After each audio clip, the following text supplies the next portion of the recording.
This drive around Belle Isle will really show some of the promise of true connected driving. What we may see when just about every vehicle is, as Bill Ford put it the other day, part of a giant network sending information back and forth to other vehicles, as well as the infrastructure and even pedestrians.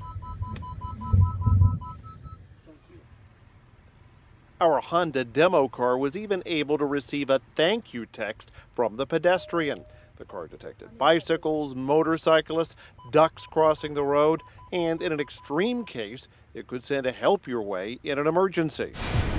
So we're driving along, everything is wonderful, when all of a sudden, he gets chest pains and he activates his SOS beacon.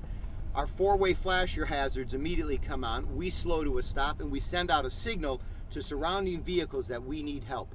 This driver is in distress. Now surrounding vehicles have an option to respond. And as you can see, a Good Samaritan has just responded saying, hey, I can help. And sure enough, here's the Good Samaritan right next to us. So while they're getting into position, a secondary signal has already gone out to the Emergency Assist Center, and they too are springing into action. And then there's virtual towing. The Good Samaritan up front actually taking control of our car, possibly taking us to the hospital. Now, connected cars aren't necessarily self-driving cars, but this particular Honda vehicle is set up for that. We didn't do it in the congested downtown streets, but once we pulled onto the Lodge Freeway. Once we have green all the way across, he'll initiate the system via a button on the steering wheel.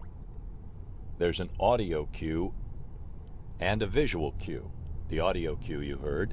The visual cue is a light bar of green lights underneath the instrument clusters, telling the driver he's in full automated mode. I'm in the back seat of an Acura RL, and I'm looking at my driver in the front seat. He has his hands folded in front of him, not on the wheel. As we cruise down the Chrysler Freeway, we've actually navigated around some vehicles, even around a construction zone, and this vehicle has done that by itself.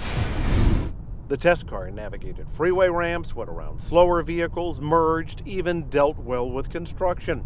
Now, there were a few times it had to hand control back to the driver. That's a subject discussed again and again this week, that no matter how automated a vehicle is, at least for the foreseeable future, the driver won't be able to zone out, take a nap, or read a book.